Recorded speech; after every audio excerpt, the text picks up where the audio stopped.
जय श्री कृष्णा। मेरा नाम रिंकी अग्रवाल। आज से मैं आपके लिए लेके आ रही हूँ एक कहानी की श्रृंखला। आपको रोज़ हमारे चैनल पर इस कहानी का एक एक भाग सुनने को मिलेगा। रोज़ हम इस कहानी का एक एक भाग आपके सामने प्रस्तुत करेंगे, तो सुनते रहिए कहानियाँ। ये कहानी का शीर्षक है नीम का पेड़। हमारे आसपास बहुत सारी आत्माएं होती हैं, कुछ अच्छी कुछ बुरी। कुछ हम समझ ही नहीं पाते कि आत्मा आखिर क्यों भटक रही हैं, क्यों भटकती हैं ये आत्माएं।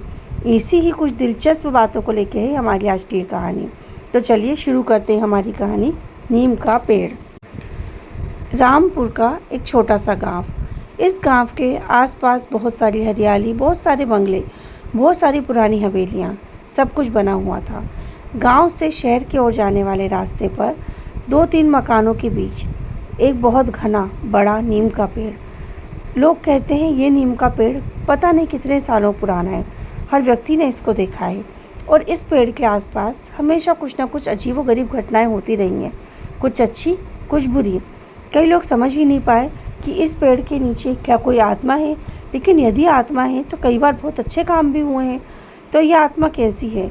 कुछ लोगों का कहना है क्या इस पेड़ के नीचे देवी देवता का वास करते हैं। कई लोगों ने किसी तांत्रिक से, कोई साधु बाबाओं से पूछा तो उन्होंने बताया कि हो सकता है इस पेड़ के अंदर कोई अच्छी आत्मा वास करती हो, जो बुरा करने वालों के साथ गलत और सही करने वालों के साथ अच्छा करती है। इसी सोच के साथ लोग अपनी अपनी ज़िंदगी को सही तरीके से जी रहे हैं। कई बार इस पेड़ के नीचे बहुत सारे ऐसे हादसे हुए जिसे लोगों ने अचंभे में डाल दिया। तो चलिए हम हमारी कहानी को शुरू करते हैं। हमारी कहानी शुरू होती है शिमला से। शिमला एक खूबसूरत सा शहर। इस शहर में रहने वाला एक बहुत ही प्यारा सा परिवार बानी का और उसकी फैमिली का। परिवार मिस्टर एंड मिसेस मल्होत्रा का। एक छोटा सा घर, जिस घर में रहती है बानी 5 साल की एक नन्ही सी मासूम सी बच्ची है। ये बच्ची हर काम में बहुत ही अव्वल है। पढ़ाई में अव्वल, डांस में अव्वल, ड्राइंग में अव्वल। हर चीज़ में इस लड़की का जवाब नहीं, पर फिर भी इस लड़की के कोई दोस्त नहीं, कोई सहेली नहीं। इसका कारण उसकी खामोशी। आखिर बानी खामोश क्यों है? बानी खामोश है क्योंकि वो बोल नहीं सकती। कुछ सालों पहले जब बानी 5 साल की थी, 5 साल की नन्ही सी उम्र में बानी के एक कार एक्सीडेंट में माता पिता का एक्सीडेंट हो गया और उस एक्सीडेंट में बानी के माता पिता दोनों नहीं रहे। ये बानी बच तो गई, पर इस हादसे की वजह से इसकी आवाज़ चली गई। नन्ही सी बानी के लालन पालन की जिम्मेदारी आ गई बानी के चाचा शिल्पा और राजेश मल्होत्रा पर। शिल्पा और राजेश बानी को बहुत प्यार करते थे। इन दोनों का एक बेटा था 2 साल का। इन्हें हमेशा से ही एक बेटी की तलाश थी और वो तलाश हमेशा बानी ने पूरी की। मिस्टर एंड मिसेस मल्होत्रा हमेशा बानी को अपनी बेटी की तरह मानते थे और अब उसके माता पिता के गुजर जाने के बाद तो वो बानी पर पूरा ध्यान देने लगे। इतना लाड प्यार करते, पर तो भी नन्ही सी बानी उदास रहती। अब बानी 10 साल की हो गई थी। उसके माता पिता को गुजरे हुए पूरे 5 साल बीत गए, पर तो भी बानी के मन में क्या पता क्या था, हमेशा वो खामोश रहती। हमेशा उसके स्कूल से यही कंप्लेन आती कि ये बहुत अच्छी बच्ची है, पर ना तो किसी के साथ मिक्स हो पाती है, ना खेलती है, किसी के साथ मिल ही नहीं पाती है।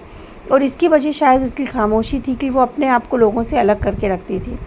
बानी एक बहुत ही होशियार, पढ़ने लिखने में अच्छी, डांस में अच्छी, ड्राइंग में अच्छी, हर कंपटीशन में फर्स्ट आने वाली लड़की थी, पर तो भी वो हमेशा खामोश रहती।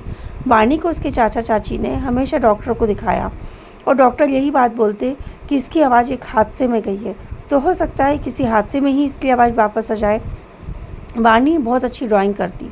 वो जिस भी चीज़ को देख लेती उसे तस्वीरों के रूप में अपने कैनवास पर उतार लेती। एक रात बानी अपने कमरे में सो रही थी। रात के करीब 1 बजे होंगे। बानी कमरे में से उठी और अपने स्टडी रूम में चली गई और वहाँ जाके अपने कैनवास को देखने लगी। बहुत देर तक देखने के बाद उसने उस कैनवास पर कुछ बनाना शुरू किया। काफ़ी देर तक बनाती रही और बनाते बनाते उसकी वहीं आँख लग गई। कुछ समय के बाद जब बानी की चाची शिल्पा उठी तो उन्होंने देखा कि स्टडी रूम की लाइट जल रही है। शिल्पा चौंक गई कि इतनी रात को स्टडी रूम में कौन होगा। जब वो गई तो उन्होंने देखा कि उस रूम की लाइट चालू थी। वानी स्टडी रूम पे टेबल पर बैठे बैठे ही सो गई थी और तभी उन्होंने वानी के आसपास पड़े पेज देखे जिसमें वानी ने कुछ ड्राइंग बनाया था। उन ड्राइंग को देखकर बानी की चाची चौंक गई और वो ज़ोर ज़ोर से उसके चाचा को आवाज़ लगाने लगी। जब उसके चाचा कमरे में आए तो उस ड्राइंग को देखकर वो भी चौंक गए। आखिर ऐसा क्या बनाया था बानी ने जिसे देखकर शिल्पा और राजेश दोनों चौंक गए? तो हमारी कहानी का अगला भाग जानने के लिए जुड़े रहिए हमारे चैनल से और देखिए इसका अगला भाग। Thank you.